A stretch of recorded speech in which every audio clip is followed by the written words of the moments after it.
Pemirsa, Presiden ke-7 Republik Indonesia Joko Widodo kembali mengunjungi Universitas Gadjah Mada untuk menghadiri acara rapat Senat terbuka di Senatalis Fakultas Kehutanan. Dalam sambutannya, Rektor UGM menyebut Jokowi sebagai alumni kebanggaan.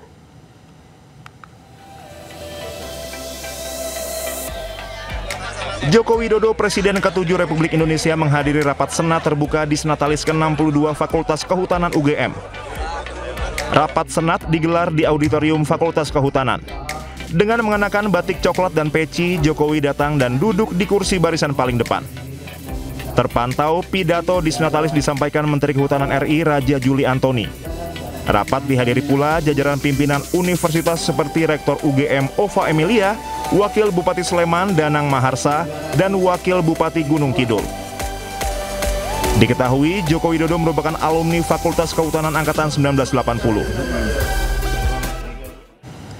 Menteri Kehutanan Raja Juli Antoni melontarkan candaan soal keaslian ijazah di hadapan Presiden ke-7 Republik Indonesia Joko Widodo. Candaan itu muncul pada momen rapat Senat terbuka di Senatalis ke-62 Fakultas Kehutanan Universitas Gadjah Mada.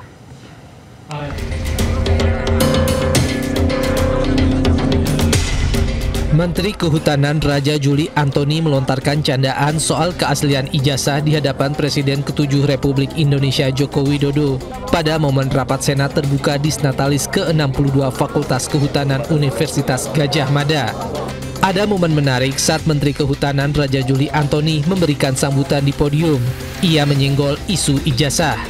Candaan Raja Juli sontak disambut dengan gelak tawa hadirin yang datang.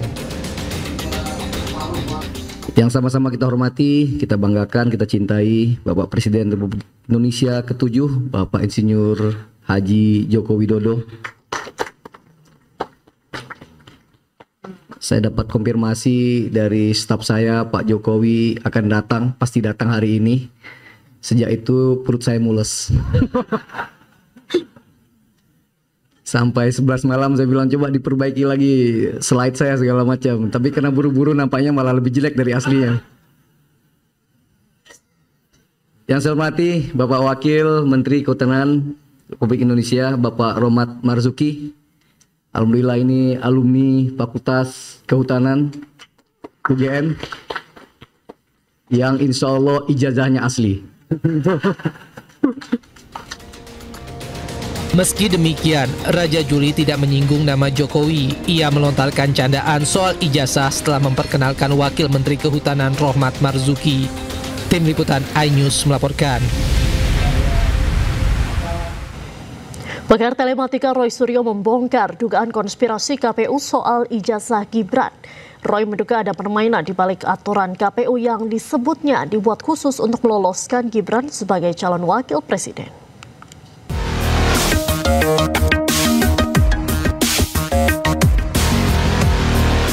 Polemik soal keabsahan ijazah SMA Wakil Presiden Gibran Rakabuming Raka terus bergulir.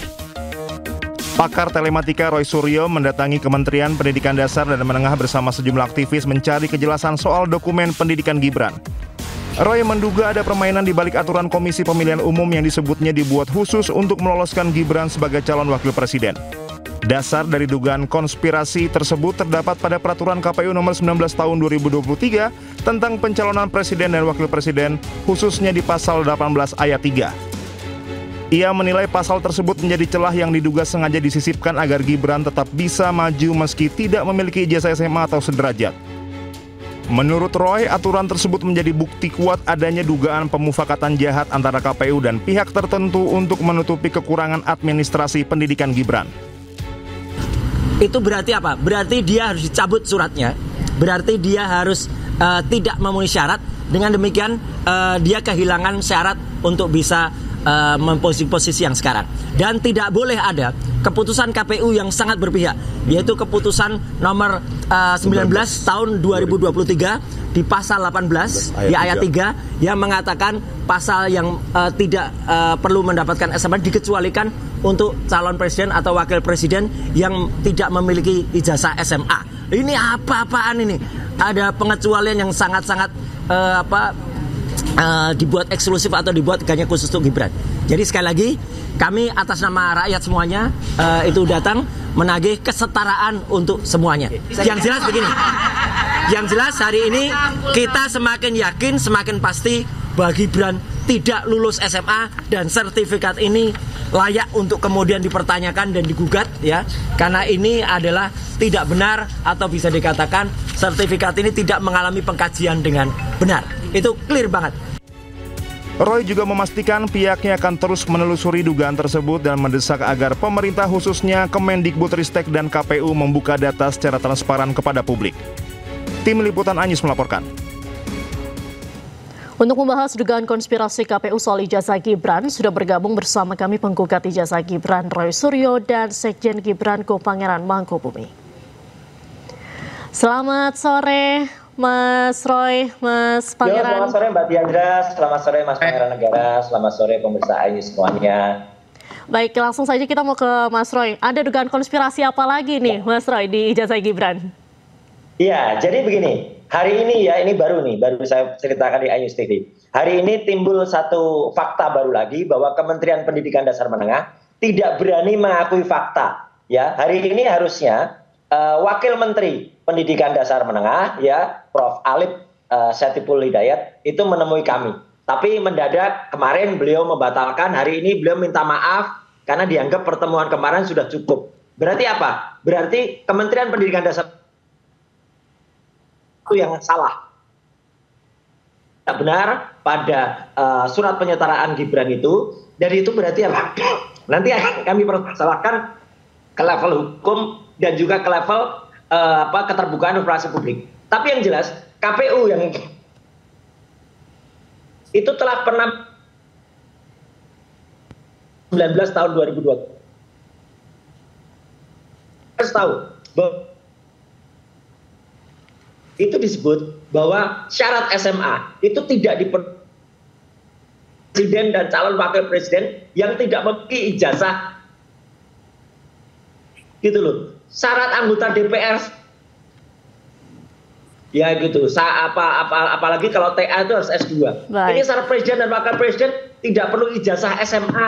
Kalau punya ijazah luar negeri ini apa-apaan? Ini jelas-jelas ini pemufakatan jahat. Jelas-jelas ini sesuatu hal yang sangat, dan ini harus gugur dengan sendirinya karena peraturan KPU itu di bawah undang-undang. Undang-undangnya sudah mengatakan harus ada syarat SMA. Jadi jelaslah Gibran tidak punya ijazah SMA, berarti dia layak untuk dimaksudkan sebagaimana surat dari Forum Purnawirawan Prajurit TNI Polri. Itu bagiannya. Baik, Mas Pangeran, gimana nih tanggapannya? Ya, pertama begini, Mbak Diandra, saya perlu mengatakan bahwa jangan sampai hari ini sebuah fakta dikalahkan oleh sebuah narasi, kebenaran dikalahkan oleh sebuah kecepatan, dan realitas menjadi sebuah kompetisi yang lebih dulu siapa membangun persepsi. Ini penting untuk mengingatkan kita semua sebagai sebuah bangsa, karena jangan sampai di tengah berlimpahnya informasi kita justru gagal membedakan mana yang benar dan mana yang hanya sebatas sensasi.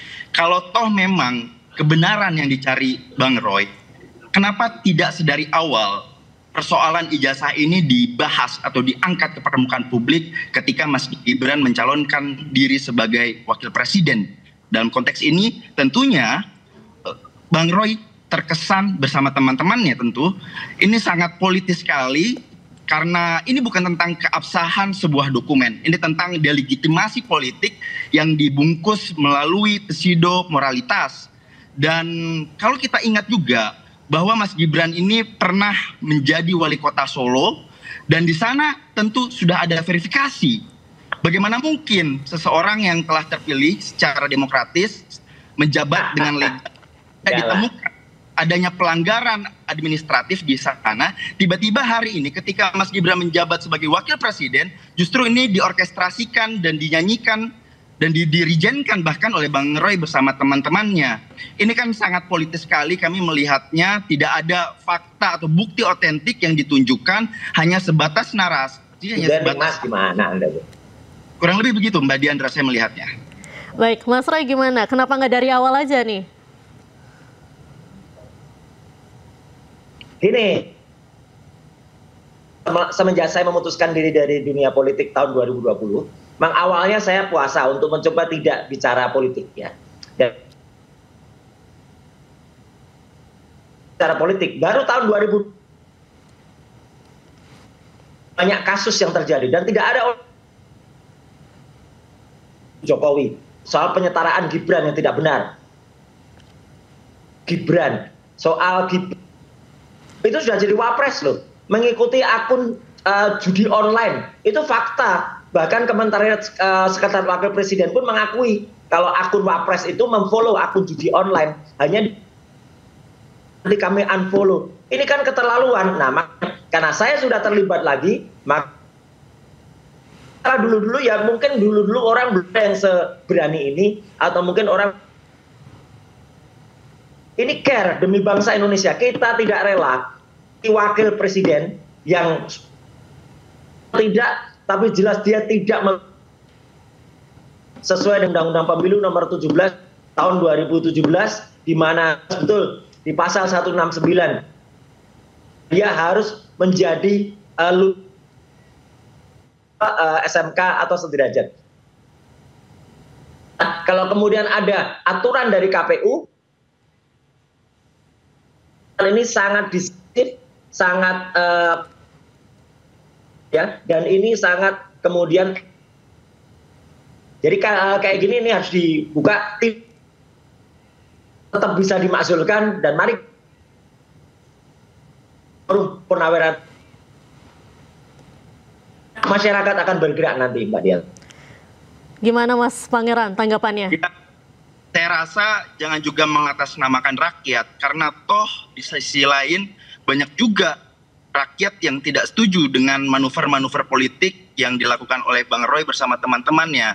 Kalau sekali lagi mengatasnamakan kebenaran, kalau memang ini mengatasnamakan kebenaran, sedari awal harusnya ketika proses verifikasi pendaftaran di KPU itu dilakukan, diangkatlah isu ini.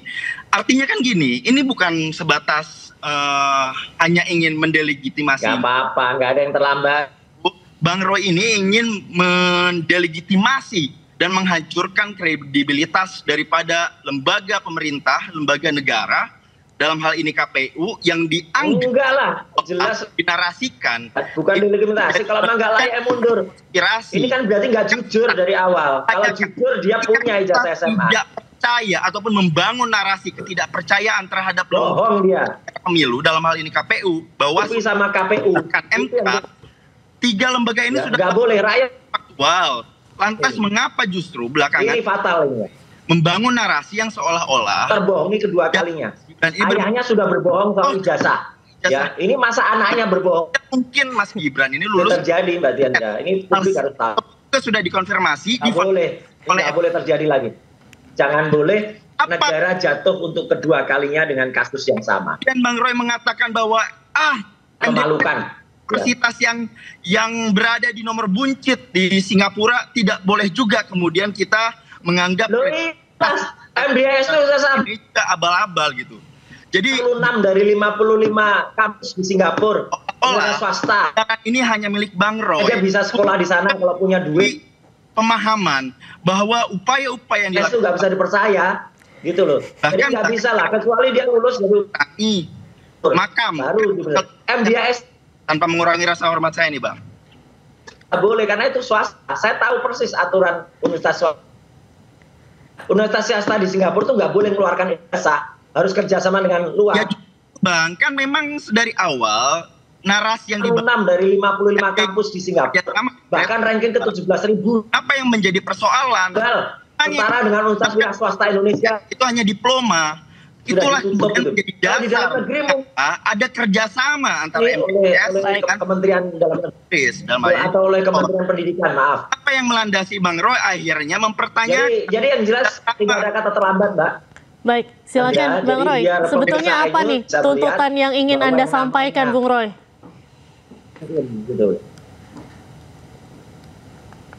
Bung Roy. Tidak ada kata terlambat. Buktikan ada kebohongan yang Gibran, ya, oleh Gibran sendiri. Jelas betul, ijazah SMA disebut SMA itu hanya SMP plus 1. Singapura tuh mengenal yang namanya O level, ordinary level. Dan itu berarti dia tidak lulus, ya.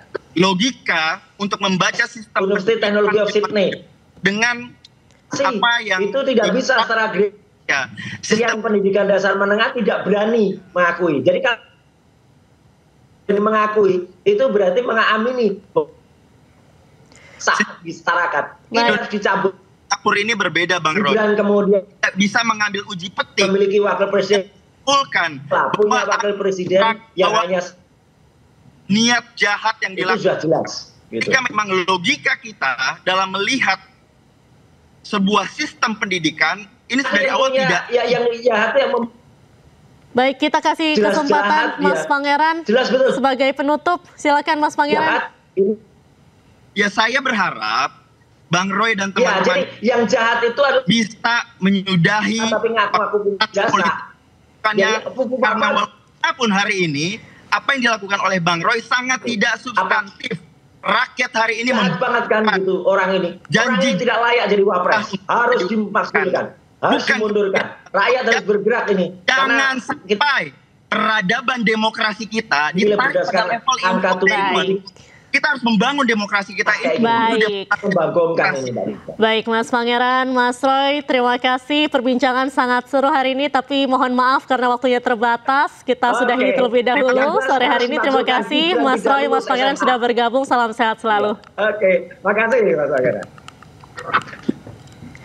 Pemirsa, pihak Ponpes Al-Khozini menegaskan tidak ada pengajuan bantuan ke pemerintah pusat dan akan membangun kembali pondok dengan bantuan biaya dari para alumni.